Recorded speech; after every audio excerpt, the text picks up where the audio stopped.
스승의 주일로 지킵니다. 스승의 주일로. 그래서 오늘 제 주제를 이렇게 정해봤어요. 참 스승이신 예수님. 이 주제를 정했는데 장로님이 기도 중에 우리의 참 스승이신 예수님의 삶과 가르침을 본받아 살자고 이렇게 기도를 하셨습니다. 자, 오늘 우리가 여기에 있기까지 우리들 혼자의 힘만으로 우리가 여기에 있을 수는 없습니다.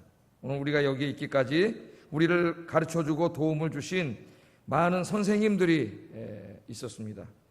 세상의 학문을 가르쳐주신, 또 인생을 가르쳐주신 학교 선생님들이 계셨고, 또 하나님의 말씀과 신앙을 가르쳐주신 여러 교회 학교 선생님들이 계셨고, 또 하나님의 말씀을 가르쳐주신 목사님들이 여러분에게 있었습니다.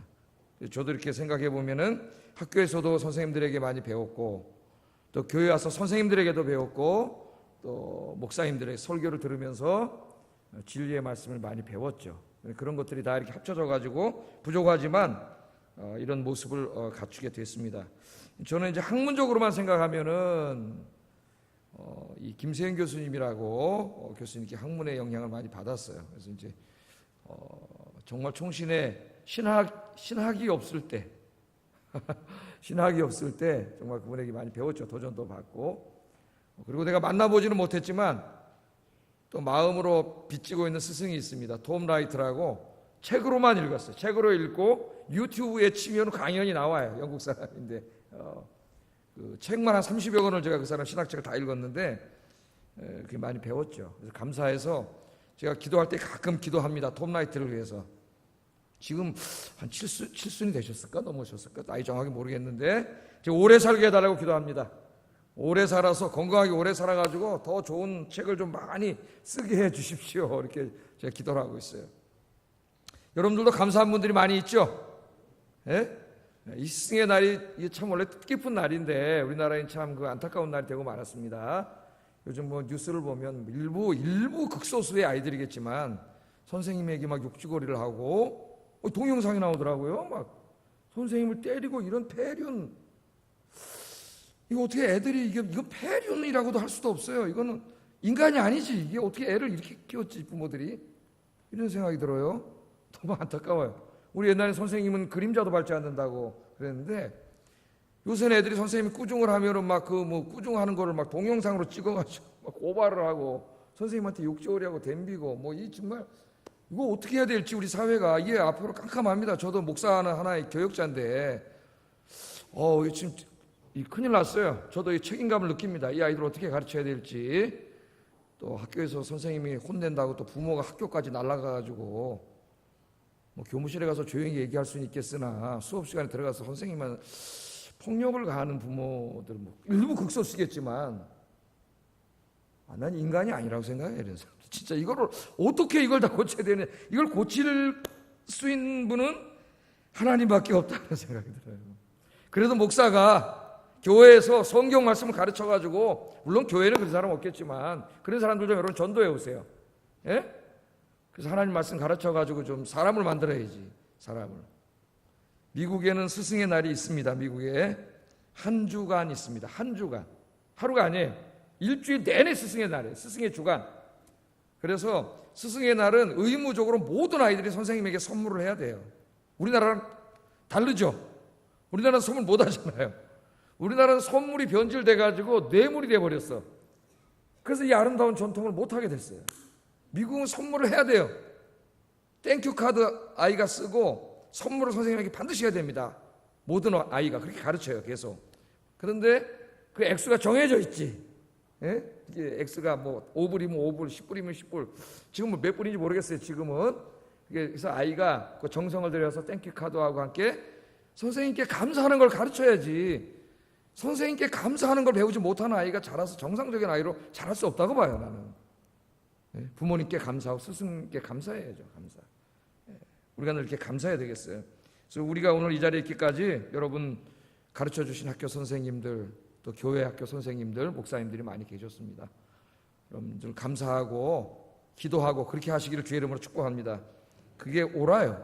하나님 앞에 감사하는 게. 자, 오늘 많은 스승들이 있지만은 그 스승들 중에서 정말 참 스승이신 분이 계세요. 여러분 여러분에게 구원에 이르는 진리를 가르쳐 주시고 또 몸소 저와 여러분을 구원하시기 위해서 자기의 생명을 주신 진짜 선생님, 진짜 선생님의 모범을 보여주신 진짜 선생님이 계시죠. 우리에게, 우리 모두의 선생님이신데 그분이 누구세요? 예수님이시죠. 우리 예수님께 한번 감사의 박수 한번 더 올려주십시오. 감사합니다.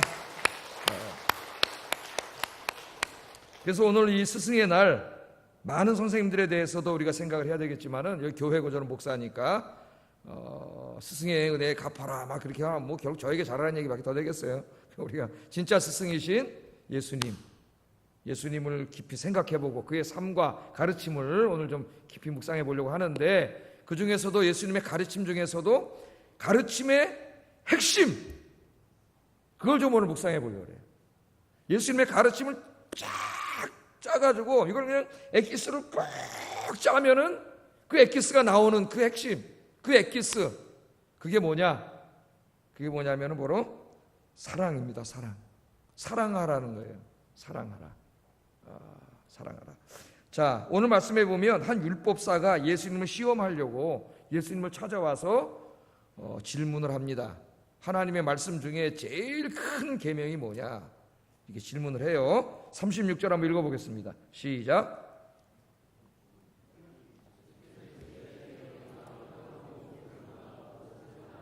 예? 36절. 자, 시작. 어느 계명이 가장 큽니까? 선생님, 어떤 계명이 가장 큽니까? 그 말은 율법이 많은 계명이 있죠. 특히 유대인들은 또 율법을 해석해가지고 구전 전승으로 613개의 그 행동 강령을 만들었어요. 이걸 할라카라고 하는데 그걸 다 암송하고 있습니다. 유대인들은 나중에 이제 이것을 글로 만들어서 이 미시나라고 하는 걸 만들었는데 그때는 다 암송하고 있었어요. 우리가 국민교회 혼자 암송하듯이, 구구단 암송하듯이 토시아는 안 틀리고 다 암송합니다. 유대인들은 이런 많은 계명들이 있는데 이 계명 중에 가장 큰 계명이 뭡니까? 이 계명들 모든 계명의 핵심이 뭡니까? 그렇게 물어봤죠. 그랬더니 예수님이 사랑이다 이렇게 가르쳐 준 거예요. 사랑이다. 사랑하는 거다. 사랑하고 사는 거, 그게 하나님 계명의 핵심이다. 그러니까 성경 66권을 꾹 짜면은 뭐가 나와요? 사랑이 나와요. 사랑하라. 여러분, 우리는 사랑하며 살아야 돼요. 미워하지 마시고 모든 사람을, 모든 것들을 사랑하며 사시기 바랍니다. 사랑해. 그럼 뭘 사랑하느냐? 예수님 가르쳐 주시죠. 첫째는 하나님을 사랑하라. 하나님을 사랑하라. 그렇게 가르쳐 줬고, 두 번째는 이웃을 사랑하라. 그 이웃을 사랑하라는 말은 인간을 사랑하라 그 말이에요. 그러니까 성경 66권의 핵심적인 가르침은 뭐냐? 하나님을 사랑하는 것과 인간을 사랑하는 거예요. 여러분, 하나님 사랑하십니까? 일부보다 조금 작게 아멘 소리가 나왔습니다. 하나님 사랑하시죠? 여러분, 이웃들을 사랑하십니까? 나 아닌 다른 사람을 여러분 진짜로 사랑합니까? 나 아닌 다른 사람을 사랑한다는 것은 저는 기적이라고 생각해요. 정말 위대한 겁니다. 나 아닌 다른 사람에게 정말 사랑하는 거죠. 사랑하는. 근데 예수님께서 두 가지를 가르쳐 주셨어요. 이것은 신명기 6장 5절과 레위기 19장 18절을 이렇게 합친 거죠. 합친 거예요. 모든 말씀을 합친 겁니다. 합쳐서 하나님 사랑하라는 말씀은 신명기 6장 5절이고 이웃을 사랑하라는 말씀은 레위기 19장 18절. 특별히 레위기 19장은 이웃 사랑에 대해서 상세하게 가르치는 성경 중에 하나예요. 레위기 19장 좀 이따 한번 우리가 살펴볼 겁니다. 그래서 오늘 아침에는 우리의 참 스승이신 예수님의 가르침, 그 핵심, 그 본질, 하나님 사랑과 이웃 사랑에 대해서 오늘 생각해 보고 우리 남은 인생을 하나님 사랑하고 나 아닌 다른 사람을 사랑하며 사는 그런 인생이 되기를 주의 이름으로 축복합니다. 자, 첫째, 그리스도인들이 사랑해야 될 가장 첫 번째 분은 누구냐면 하나님이다. 하나님. 우리가 하나님을 어떻게 사랑해야 되느냐? 37절 38절 읽어보겠습니다. 시작.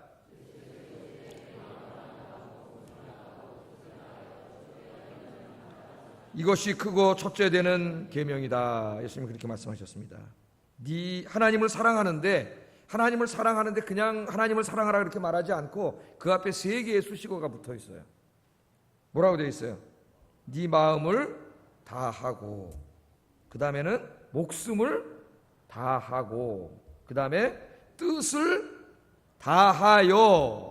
이 세 가지가 붙어 있어요. 뜻을 다하여 주 너의 하나님을 사랑하라. 사랑하라. 그렇게 말을 합니다. 자, 이게 어떤 의미이냐?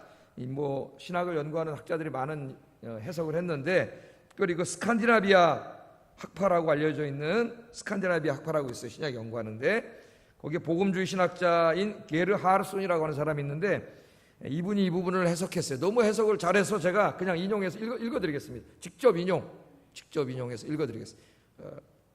자, 마음을 다한다는 것은 나누이지 않는 마음으로 하나님만 사랑한다는 것이고, 목숨을 다한다는 것은 순교하기까지 하나님을 사랑한다는 것이고, 뜻을 다한다는 것은 세상 재물의 뜻을 두지 않고 하나님께 뜻을 둔다는 것이다. 그렇게 해석을 했어요. 너무나 훌륭한 해석이라고 생각합니다. 다시 한번 볼까요? 마음을 다하여 하나님을 사랑하라 그랬는데, 마음을 다하여 내가 하나님을 사랑하는가? 그 마음을 다한다는 말은 뭐라고요? 나누이지 않는 마음이, 한 마음은 저 세상에 가 있고 한 마음은 하나님께 가, 이런 게 아니에요. 나누이지 않는 마음으로 하나님을 사랑하는 거고, 목숨을 다하여 하나님을 사랑한다는 것은 순교하기까지 하나님을 사랑한다는 거예요. 내가 순교의 자리에 가서 하나님을 부인하면 살려주고 계속 하나님을 인정하면 죽인다고 하는 그 자리에서도 하나님을 부인하지 않고 순교함으로 내 목숨을 바칠 수 있는 그런 사랑을 말하는 겁니다. 그 다음에는 뜻을 재물이나 세상에 두지 않고 오직 하나님께 두는 사랑이에요. 그런 사랑으로 하나님을 사랑하는 거다.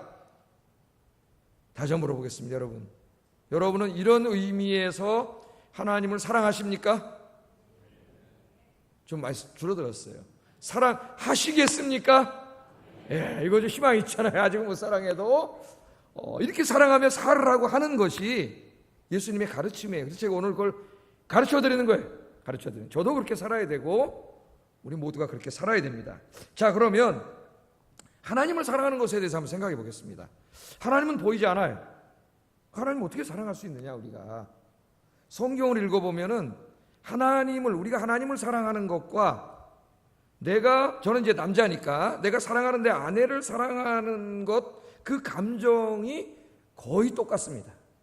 그래서 아까 우리 성가대가 찬송을 했는데 성경을 많이 읽으신 분은 느꼈을 거예요. 아가서의 말씀을 찬송하다가, 아가서는 솔로몬과 술람미 여인의 남녀간의 사랑을 다룬 노래죠. 정말 그런 사랑의 노래가 없어요. 그래서 아직 결혼 안 하시고 연애편지 쓰시려고 하는 분들은 아가서를 많이 읽으세요. 그러면 꼭 합격이 아니라 성공할 겁니다, 결혼에. 자, 그 아가서는 솔로몬과 술람미 여인의 사랑을 노래한 것이지만, 그것이 또한 그 남녀간의, 부부간의 사랑이 하나님 앞에 중요함을 가르쳐 주면서도 동시에 거기에 하여튼 이게 상징적인 의미가 있어요. 그게 뭐예요? 주님과 예수님과 우리와의, 성도와의 사랑을 나타내는 상징적인 의미도 아가서에 있습니다.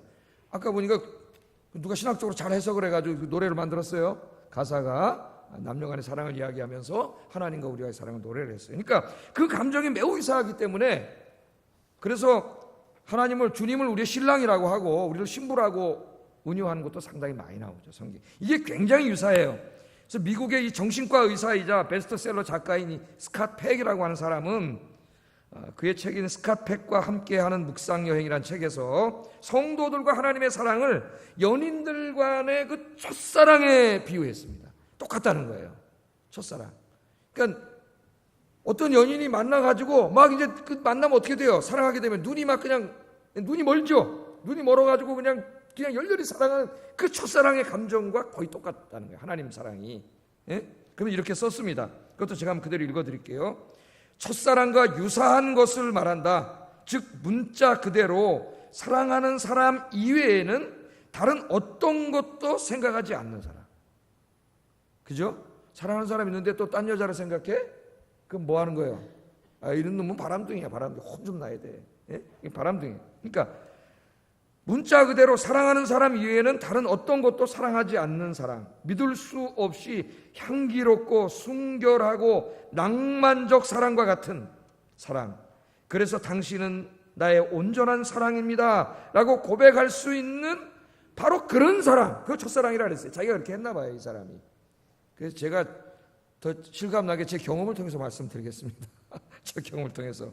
저도 이제 제 처음 아내를 만났을 때 제가 설교할 때 여러 번 말씀을 드렸는데, 저는 좀 피부가 좀 까무잡잡하잖아요. 이게 까무잡잡 이렇게 한데, 요새는 좀 이게 지하에만 있어가지고 좀 이렇게 약간 하얘졌는데, 얼마 전에 또 남원 갔다 와서 까무잡잡해졌어요. 근데 제 아내를 만나니까 피부가 너무 하얀 거야. 피부가. 야, 이렇게 서로 대보니까 완전히 나는 그냥 진짜 너무 까맣더라고요. 저기로 너무 하얗고. 피부가 얼마나 하얀지 백합화 같았어요. 백합화. 그 집에 옛날에 살던 집에 가보니까 우리 집사람 방 옆에 목련나무가 하나 크게 있더라고, 집 안에. 목련꽃이 봄에 피는데, 그래서 목련과 같다는 생각을 했어요. 제 생각이에요, 제 생각. 제가 이렇게 그때 이렇게 생각했다는 거예요. 제가 설교하려고 얘기하는 거예요, 지금. 저희 아내를 예찬하는 게 아니라. 눈은 또 얼마나 큰지, 저는 눈이 작은데 그 눈 속에 꼭 빠질 것 같았어요. 하나님에 대한 사랑이 이와 같아야 된다, 제가 말씀드린 거예요, 지금. 헤어지면 또 만나고 싶고, 밤에 헤어지면 그 잠깐 동안 그리움에 휩싸여서 또 전화를 했어요. 주변에 있는 많은 자매들이 있었지만 하나도 보이지 않았습니다. 자매들이 저를 많이 좋아했지만 하나도 보이지 않았어요. 그랬더니 저기서 청년부 두 놈이 웃고 있더라고. 웃고 있어요. 일부 예배 때 그랬습니다. 온 세상이 다 그녀로 보였어요. 책을 펴도 그녀의 얼굴이 떠올랐고, 눈을 감아도 그녀가 보였고, 오직 제 아내에게만 집중하게 되더라고요. 이게 집중이 중요한 거예요. 사랑하면 집중하게 돼요. 그녀를 위해서라면 내 목숨까지도 줄 수 있겠다는 마음이 들었습니다. 나의 모든 것을 다 주어도 아깝지 않았어요. 그녀가 입은 옷, 그녀의 머리핀, 브로치, 그녀가 신은 구두, 모든 것이 한 폭의 그림이요 한 편의 시였습니다. 아무리 시를 쓰고 찬양을 불러도 부족하게 보였어요. 진짜로 그렇게 보였습니다. 이 세상의 모든 것을 다 합쳐도 그녀 하나만 못했습니다. 다음 날 만날 생각에 가슴은 쿵쾅거렸고 뛰었습니다. 오늘 저녁 맛있는 거 줄 거야. 이게 첫사랑이에요. 첫사랑. 그 막 만나가지고 서로 이렇게 교회 다니면서 서로 마음 몰랐잖아요. 그냥 뭐 좋아하는지 안 좋아하는지 어느 날 만나서 마음을 확인해봤더니 진짜 서로가 좋아하고 있을 때, 그때 그 생기는 그 마음이죠. 여기 마음을 다하고 목숨을 다하고 뜻을 다해 하나님을 사랑하라는 그 사랑하는 감정이 바로 이와 같은 감정이에요. 근데 이것은 톰 라이터라고는 위대한 신학자도 그렇게 이야기하고, 이 정신과 의사인 스카펙도 그렇게 이야기하고, 저도 그렇게 생각을 해요.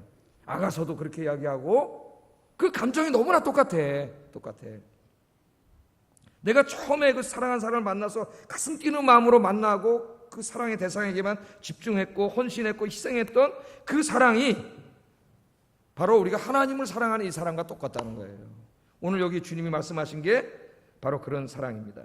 그럼 여러분, 이렇게 우리의 마음을 하나님으로 가득 채우라는 거예요. 가득 채우. 항상 사랑하는 사람이 생각난 것처럼 항상 우리 마음속에 하나님이 생각나야죠. 하나님. 세상을 쳐다보지 말고 하나님께 집중해야죠. 하나님께 집중. 세상을 쳐다보면 세상에 가늠하는 거예요.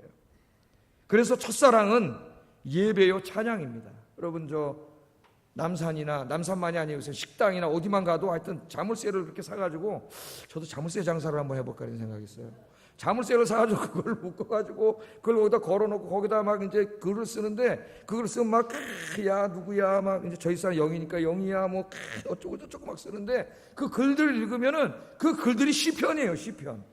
시편에 하나님을 사랑하는 사람들이 하나님을 찬양하고 높인 그 글들이 거기에 다 있더라고. 그러니까 그 사랑하는 여인을 어떻게 하고 있는 거예요? 숭배하고 예배하고 찬양하는 거예요. 이 감정이 거의 똑같아요.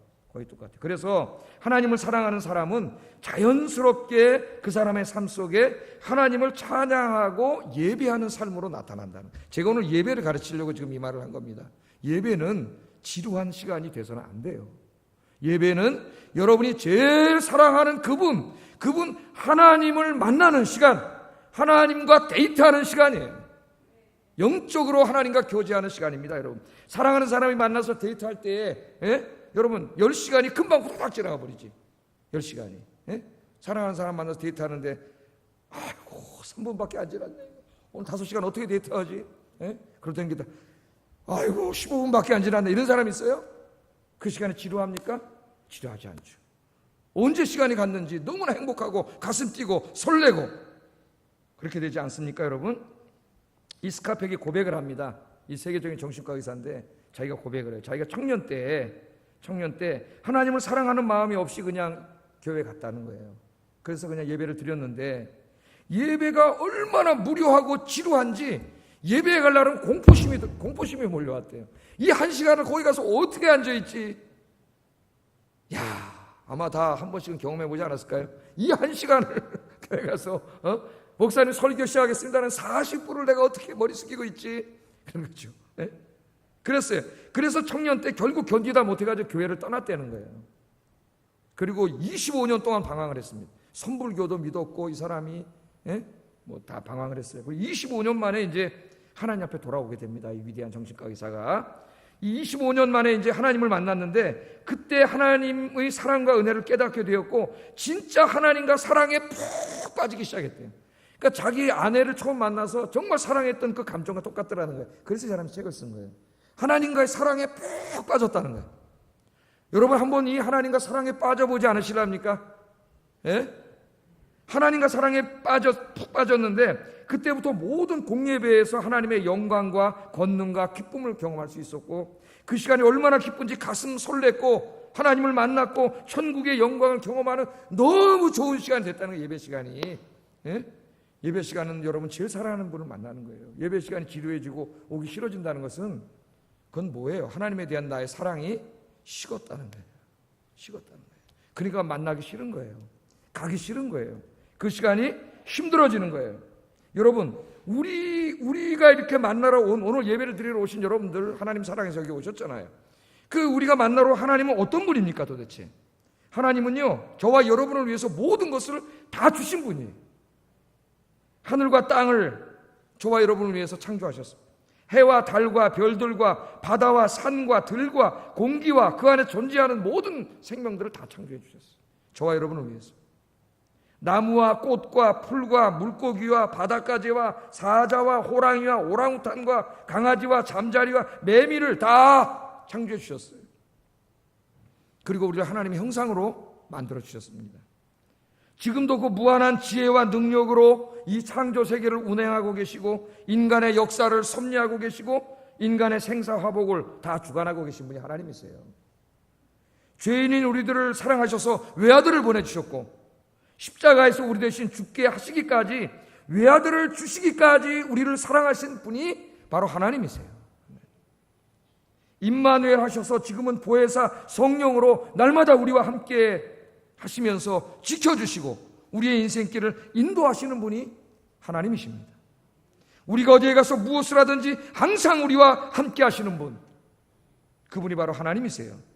지금 이 시간에도 우리의 예배를 받으시고 놀라운 하나님의 은혜로 가득가득 부어주시는 그분이 바로 우리를 너무나 사랑하시는 하나님인 줄로 믿습니다. 이 하나님의 사랑과 은혜를 깨닫게 될 때 우리는 하나님을 사랑하지 않을 수 없고 여러분 누군가 여러분을 그렇게 사랑한다면 여러분도 그 사람을 사랑하지 않겠습니까? 예? 그 하나님을 사랑하지 않을 수 없고 그 하나님께 찬양과 경배를 드리지 않을 수 없어요. 그래서 찬양과 경배, 이 찬양은 하나님을 사랑하는 사람이 하는 거예요. 그 입에서 감사와 찬양이 나오죠. 찬양이 나와요. 그래서 이 하나님의 은혜를 깨달은 사람이 시편 150편 1절 6절에 이렇게 하나님을 찬양했습니다. 같이 한번 읽어보겠습니다. 시편 150편 1절 6절 시작.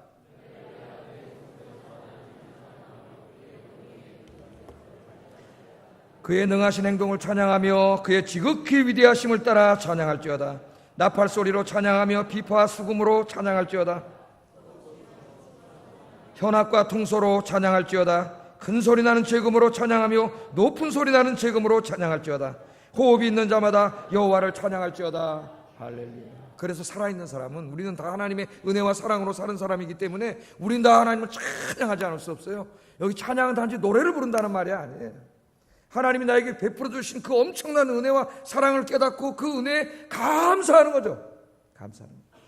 그 하나님을 향한 나의 온 삶을 다 드리는 것이고 나의 전인격을 드리는 것이고 그 하나님을 높이는 거예요. 그게 찬양이고 예배예요. 하나님을 만나는 이 시간이 여러분을 가장 사랑하시는 하나님, 그분을 만나는 가슴 설레는 시간, 가슴 뛰는 시간, 행복한 시간, 그런 시간이 되기를 주의 이름으로 축복합니다. 자, 이처럼 하나님을 사랑하는 사람은 하나님을 찬양하고 예배할 뿐만 아니라 하나님의 말씀에 순종하게 되어 있어요. 그래서 하나님 사랑은 반드시 순종으로 나타납니다. 여러분, 사랑하는 사람이 있으면 어떻게 해요, 우리가? 에? 내가 당신을 사랑해. 그래 놓고 말하는 거 하나도 부탁도 안 들어주면은 그 사랑하는 거예요, 안 사랑하는 거예요? 안 사랑하는 거죠. 에? 사랑하는 사람이 있으면 그 말을 다 들어줘요. 부탁을 다 들어줘요. 정말 사랑한다면 다 들어줘요. 여러분, 우리가 하나님을 사랑하면 하나님의 말씀에 순종할 수밖에 없어요. 그래서 예수님께서 이렇게 말씀하셨죠. 요한복음 14장 15절 읽어보겠습니다. 시작. 내 계명을 지키리라. 아멘. 너희가 나를 사랑하면 그 사랑이 뭐로 나타난다고? 하나님의 계명을 지키는 것으로 나타난다는 거예요. 하나님의 말씀을 지키고. 여러분, 이 세상에 많은 철학과 이념과 사상이 있지만 저도 그런 걸 엄청나게 많이 읽었습니다. 그러나 여러분, 우리에게 진리의 말씀, 하나님 말씀 하나밖에 없는 줄로 믿습니다. 세상의 소리에 귀를 닫고 하나님의 말씀에만 귀를 열고 진리의 말씀을 듣고 하나님 말씀에만 순종하시기를 주의 이름으로 축복합니다. 그 길이 비록 손해가 되는 것 같고 망하는 것 같고 이 세상에서는 잘 안 되는 길이라 할지라도 오직 하나님의 말씀에만 귀를 기울이고 듣고 순종하기를 주의 이름으로 축복합니다. 자, 두 번째로, 이처럼 주님은 첫째 하나님을 사랑하라 그랬어요. 두 번째는 인간을 사랑하라 그랬습니다. 인간을. 이웃을 사랑하라 그랬어요. 이웃을 사랑하라 그랬습니다. 39절 한번 읽어보겠습니다. 시작. 내 이웃을 사랑하라 그렇게 말했는데 그냥 네 이웃을 사랑하라 그러지 않았고 네 몸을 사랑하는 것 같이, 네가 너 자신을 사랑하는 것 같이 네 이웃을 사랑하라 그랬어요. 하나님 너무나 잘 아세요. 우리 인간이 자기 자신을 얼마나 사랑하는지 하나님 너무나 잘 아십니다. 여러분은 여러분을 사랑하세요? 여러분 스스로 사랑하세요? 예? 이거 대답해야 되나 말아야 되나 지금 여기서 지금 사랑하세요, 안 사랑하세요? 여러분, 자기를 사랑해야죠. 자기를 사랑해야 돼요. 여러분, 근데 우리 인간이 자기를 정말 사랑합니다. 얼마나 사랑하느냐? 자신의 아름다움을 위해서, 자신의 건강을 위해서, 자신의 취미를 위해서, 자신의 만족감을 위해서, 자신의 행복과 기쁨을 위해서 우리는 엄청나게 노력하고 시간도 쓰고 돈도 쓰고 투자도 하고, 그래 안 그래요? 자기 자신을 위해서는 다 하잖아요. 자기 자신을 위해서. 자신을 사랑하는 것은 잘못된 것이라고 생각하지는 않습니다. 우리의 인생은 하나님께서 주신 고귀한 선물이에요. 우리의 이 몸도 하나님께서 주신 겁니다. 하나님께서 주신 인생과 몸을 우리는 마땅히 사랑해야 돼요. 자기를 사랑하는 건 나쁜 게 아니에요. 늘 긍정적으로 자기 인생을 바라보면서 건강을 위해서도 힘쓰고 자기 몸도 아끼고 그렇게 하는 것이 맞습니다.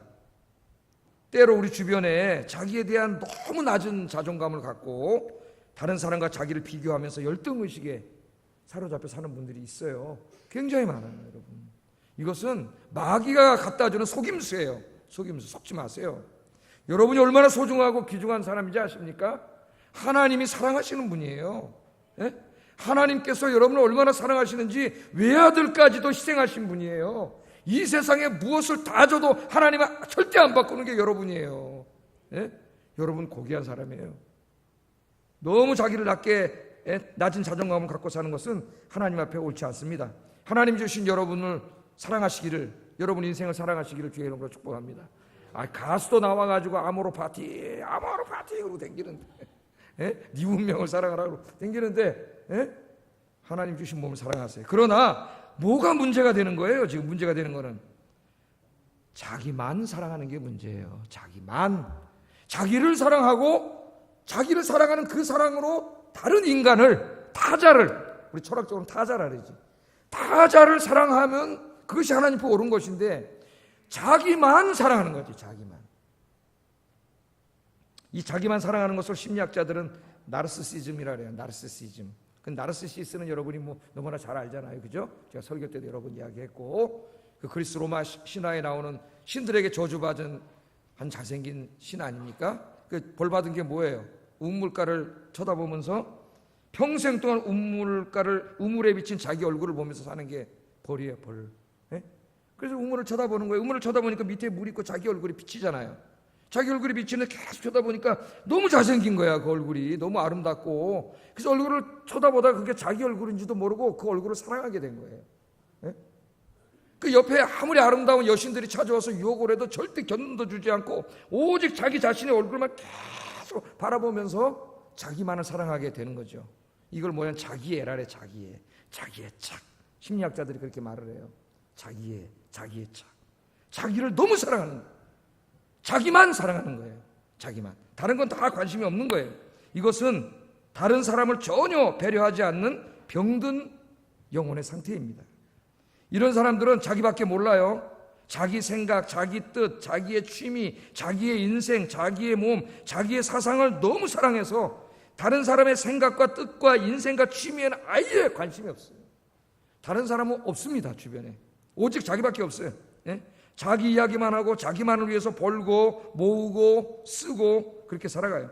심지어는 자기를 너무 사랑해서 하나님의 뜻보다 자기의 생각과 뜻을 더 소중하게 여기는 그런 사람. 제가 한번 올해 몇 년 전에 한번 얘기를 했는데 기억은 안 나시겠지만은 그 장영희 교수 책에 나오는 얘기를 한번 한 적이 있죠. 자기 제자가, 여제자가 결혼을 한다고 인사를 와가지고 졸업한 친구인데 남자친구를 데려와서 식사를 같이 하게 됐는데 여름에 당시 뭐 식당에 에어컨도 안 나오고 막 그럴 텐데 선풍기 있고 그 자기 여제자랑 그 남자친구랑 자기랑 이제 셋이 식사를 하게 되는데 거기 선풍기가 식탁에 놓여 있었는데 얘가 갑자기 선풍기를 확 돌려가지고 자기 방향으로 고정시켜 놓더라는, 자기도 모르게 그냥 한 거예요. 다 자기가 더우니까. 장영희 교수님이 그 책에 그렇게 써요. 가슴이 철렁. 얘가 자기밖에 모르는 애구나. 자기밖에. 아니나 다를까 결혼하고 2년 만에 이혼을 하게 됐는데 자기 아내는 없는 거예요. 자기 아내의 인생은 없어. 얘는 자기밖에 몰라. 모든 걸 자기 뜻대로 해야 되고 자기 생각대로 해야 돼. 견디다 못해 2년 만에 가정이 깨져버렸어요. 그러니까 그 작은 행동 안에 나오는 거예요. 그래서 결혼하기 전에 테스트를 해봐야 돼. 반드시 여러분. 테스트. 요새 선풍기 갖고 안 되고 뭐를 테스트하지? 예? 얘가 정말 다른 사람을 배려할 줄 아는 사람인지 자기밖에 모르는 사람인지, 더더군다나 요새 아이들 한두밖에 안 나가지고 자기밖에 몰라요. 자기밖에. 큰 병이에요 이게. 오늘 예수님께서는 자기를 사랑하는 건 좋은데 자기를 사랑하는 만큼 타자도 사랑한다. 다른 인간을 사랑해라, 다른 사람을 사랑해라 그렇게 말하는데 이 말씀은 레위기 19장 말씀의 총 결론이에요. 자, 레위기 19장을 보면은 제가 한번 쭉 훑어드릴게요. 레위기 19장을 쭉 보면은 이웃사랑을 가르칠 때 제일 먼저 등장하는 분이 부모님이십니다. 부모님. 나 아닌, 이웃은 나 아닌 다른 사람이죠. 타자예요, 타자. 를 사랑할 때 제일 먼저 등장하는 분이 부모님이에요. 부모님에 대한 것은 제가 어버이 주일날 지난주에 설교를 했죠. 부모님을 잘 모시는 것을 봉양이라 한다. 봉양, 용돈도 잘 드리고 이렇게 편안하게 모시는 거 봉양이라 하는데, 봉양보다 더 잘 모시는 게 뭐라 그랬어요? 양지라 그랬지. 양지는 부모님을 즐겁게 해드리는 거라 그랬지. 기쁘게 해드리는 거예요. 이 부모님 사랑부터 가르쳐요. 부모님 사랑만 가르치는 게 아니라 이웃 중에 제일 중요한 이웃이 가족이라는 거예요. 가족. 그래서 여러분, 결혼한 사람들은 자기 아내를 사랑하고 아내는 자기 남편을 사랑해야죠. 자기밖에 모르고 선풍기도 돈다 자기한테 쭉 돌려놓고 이러면 안 되겠지. 오히려 아내를 사랑하면 선풍기를 어디로 돌려놓겠어요? 아내 쪽으로 이렇게 여보 덥지 이래야 되는데 아이고 더워라. 이 하나에 이 사람이 어떤 사람인가가 다 나타나는 거예요. 다 나타나는 거예요. 자기 아내를 사랑하고 아내는 남편을 사랑하고, 제가 늘 말하잖아요. 자기 주장만 하지 말고 배우자의 이야기를 들어주라고. 자기 고집만 피우지 말고 서로 이해하려고 노력하고 서로 대화를 나누라고. 자기 취미만 중요하게 여기지 말고 배우자의 취미에도 좀 관심을 가지라고. 제일 중요한 건 사랑받으려고 하지 말고 사랑하려고 노력하라니. 사랑받으려고 노력하면 반드시 불행해진다. 사랑하려고 노력해라. 내 아내를 사랑하려고, 내 남편을 사랑하려고, 서로가 사랑하려고 노력하면 얼마나 행복해지겠어요? 서로가 사랑받으려고 그러면 얼마나 불행해지겠어요? 지옥이 되는 거예요. 그 다음에는 여러분, 요구하는 사랑은 끝이 없습니다. 그 요구는 결국 한 사람을 지치게 만들어요. 그래서 가정이 다 깨져요. 거기서 서로 사랑하라 그랬어요. 사랑하라. 그 다음으로 나오는 것이 이제 이웃들에 대해서 쭉 가르쳐요. 이웃들 중에서 가난한 이웃들에 대해서 하나님 말씀하십니다. 떨어진 이삭, 추수할 때, 농사짓고 추수할 때 떨어진 이삭을 다 줍지 마라. 왜? 그거 다 주워가면은 가난한 사람들, 농사 못 짓는 사람 어떻게 먹고 살아요? 그래서 우리 룻기에 보면은 보아스가 주지 않죠. 보아스는 하나님을 믿는 사람, 잘 믿는 사람이니까 말씀대로 순종하잖아요. 그러니까 룻이 그걸 집어가서 먹고 살았지 않습니까? 또 모퉁이를 베지 말라 그랬어요. 모퉁이 지금같이 정사각형이 아니라 약간 옛날에 논들이 다 모퉁이가 있죠. 거기까지 악랄하게 다 내 거니까 다 가져가지 말라 그랬어요. 그 내비로 둬야 가난한 이웃들이 와서 그 배 먹고 살 거 아니냐. 하나님은요, 가난한 이웃들에 대해서 굉장히 관심을 많이 가지고 계세요. 구약을 읽으면. 포도 딸 때도 포도의 열매 다 따가지 말라 그랬습니다. 남겨놓으라 그랬어요. 좀 왜? 포도를 못 먹는 가난한 사람들이 따갈 수 있도록 남겨놓으라 그랬어요. 포도 따다가 큰 송이가 떨어지면 줍지 말라 그랬어요. 왜? 가난한 이웃들이 그거 주워갈 수 있도록 남겨두라고 하나님 말씀하셨습니다. 그러니까 하나님이 주신 것은 다 나 혼자 먹고 살라고 준 게 아니에요. 하나님의 영광을 위해서, 어려운 이웃들을 위해서 나누라고 하나님 주신 거예요. 이웃들에게, 그 다음에 이제 11절에 보면은 이웃들에게 해를 끼치는 일은 하지 말라. 다른 사람에게 해를 끼치는 일은 하지 마세요. 해를 끼치. 나에게는 유익이 되는데 그게 중요한 게 아니에요. 다른 사람의 해를 끼치는 일 하지 말라 그랬어요. 도적질하지 말고, 속이지 말고, 거짓말하지 말라고 하나님께서 11절, 레위기 18장 11절에 말씀하십니다. 이 주제만 다루어도 몇 시간을 다뤄야 될 중요한 주제예요. 사회학적으로. 가난하고 힘없는 사람들을 압제하지 말라고 12절에 말합니다. 이거는 뭐예요? 갑질하지 말라는 거야. 내가 좀 힘이 있고 돈이 있고 좀 배웠다고 남 함부로 하고 무시하고 그렇게 하지 말라는 거예요. 우리 주변에 가난하고 힘없는 분들이 많이 있습니다. 신체 핸디캡을 가진 분들도 많이 있고, 고아와 가부들처럼 어려운 가운데 힘들어 사는 분들도 많이 있어요. 관심을 갖고 사랑하라고 하나님 말씀하세요. 그 다음에 힘 있는 자들을 향하여 말합니다. 특별히 재판관들. 그 당시 재판관은 지방 수령들이나 같은 사람들이죠. 공의로 재판을 하라고 말씀하세요. 15절에. 재판은 하나님을 대신해서 하는 거예요. 모든 판사, 원래 재판은 하나님이 하시는 거예요. 우리 인간은 인간을 재판할 자격이 없습니다. 왜? 똑같은 죄인이기 때문에. 그러나 그렇게 되면 인간의, 하나님 나라가 임하기 전에 인간의 사회가 멸망하기 때문에 하나님이 특별히 공적으로 재판관을 세우게 하셨어요. 그러므로 모든 재판관들은 하나님을 대신해서 자기가 판결을 한다는 것을 명심해야 합니다. 판사가 자기의 명예나 인기나 정치적인 개인적 야욕을 위해서 판결을 내리면 안 됩니다. 오늘 우리 사회에 그런 판사들이 너무나 많아요. 정치지향적인 검사, 판사들. 공의를 위해서, 정의를 위해서 그 자리에 가겠다고 학교 다닐 때 그렇게 열심히 공부해가지고 그 엘리트가 돼서 그 자리에 앉은 그분들이, 그래 지금 저 정치하는 사람들을 그 밑에 가서 꼬북 노릇하면서 그거 뒷닦아리 해주고 성공하고 출세하겠다고 그렇게 살아갑니까? 얼마나 한심한 사람들이에요. 그렇게 살아갑니다. 물론 안 그런 분도 많아요. 안 그런 분들도. 공의로 판결하지 않는 자는 더 이상 판사라고 할 수 없습니다. 특히 크리스천 판사들이 이 땅에 하나님의 공의를 세우는 일에 앞장서야 돼요. 힘 있는 자의 편에 서지 말고 가난하고 억울한 자의 편에 서야 합니다. 또 16절에 보면 돌아다니면서 이웃에 대하여 비방하지 말라 그랬어요. 비방하지. 우리가 얼마나 많은 이런 죄를 집니까? 여기저기 돌아다니면서 험담하고 비방하고. 하나님 그렇게 하지 말라 그랬어요. 이웃의 피를 흘려 이익을 도모하지 말라고 말합니다.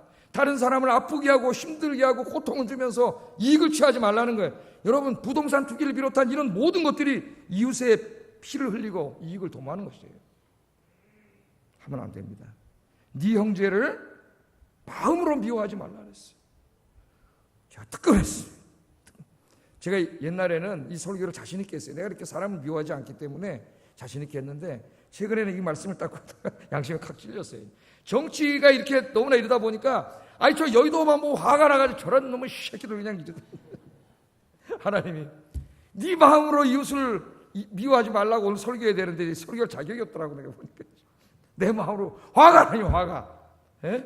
야, 네 마음으로 사람 다른 인간을 미워하지 말라는데 내가 사랑해야 되겠다. 잘 될지 모르겠지만 기도해야지. 이제 사랑해야지. 그리고 마지막 18절에는 원수를 갚지 말라. 이렇게 마지막 끝나요. 원수를 갚지 말라. 그러니까 하나님이 말씀하신 이웃의 범주에는 원수도 들어가.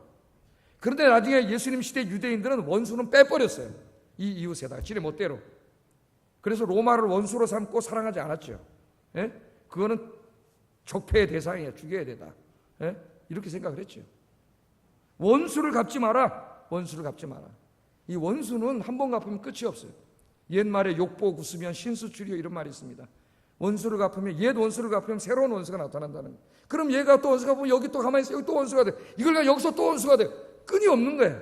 이 보복은 우리나라의 조선시대부터 이어진 이 비참하고 끊임없는 이 정치 보복, 이 우리 기독교인들이 없애야 된다고 봐요. 이걸 어떻게 기도를 하셔서 원수를 갚지 말라 그렇게 말씀하시고, 그 말씀을 다 하시면서 마지막으로 하신 말씀이 네 이웃 사랑하기를 네 몸과 같이 하면 돼.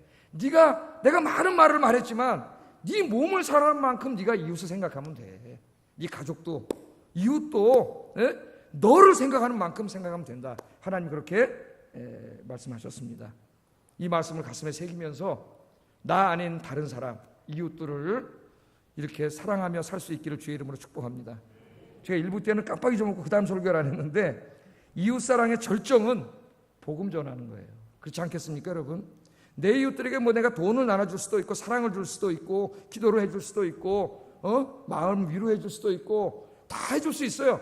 그러나 그거 다 준다 한들 그 사람이 예수 믿지 않아서 지옥 가면 내가 제일 중요한 걸 못 주는 거 아닙니까? 내 가족에게도, 내 이웃에게도.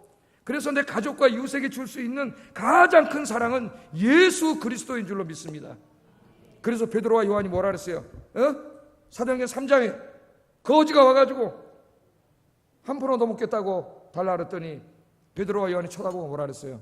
금과 은은 내게 줄 것이 없지만 내게 있는 것으로 내게 주노니 곧 나사렛 예수의 이름으로 일어나 걸으라. 할렐루야.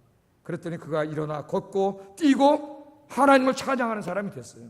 금과 은을 줬다고 생각해 봅시다. 금과 은을 주면 그 사람 배불리 밥은 먹겠지만 그 사람 인생에 무슨 변화가 있습니까? 하나님을 믿겠습니까? 또 그렇게 살아갈까? 그렇게 살다 지옥 갈까? 아니에요. 우리 교회가 세상에 줄 수 있는 것은 금과 은이 아니에요.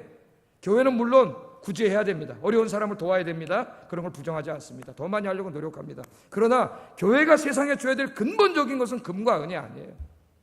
그럼 베드로가 금과 은을 줬게요? 주 예수 그리스도예요. 주 예수 그리스도 생명의 복음, 이 복음을 증거해서 여러분 이웃들을 다 구원하시기를 주의 이름으로 축복합니다. 기도하겠습니다. 말씀을 생각하면서 기도하겠습니다. 오늘 스승의 주일입니다. 오늘 우리가 이 시간 여기에 있기까지 우리를 가르쳐 주신 많은 학교 선생님들도 계시고 선후배 부모님들도 계시고 교회 학교 선생님들과 특별히 목사님들이 계십니다. 내가 그 은혜에 늘 감사하며 살게 해주세요. 기도하시고, 두 번째, 우리의 진짜 스승이신 예수님의 가르침, 하나님을 사랑하고 다른 사람을 사랑해라. 이 말씀을 실천하며 살게 해주세요. 기도하겠습니다.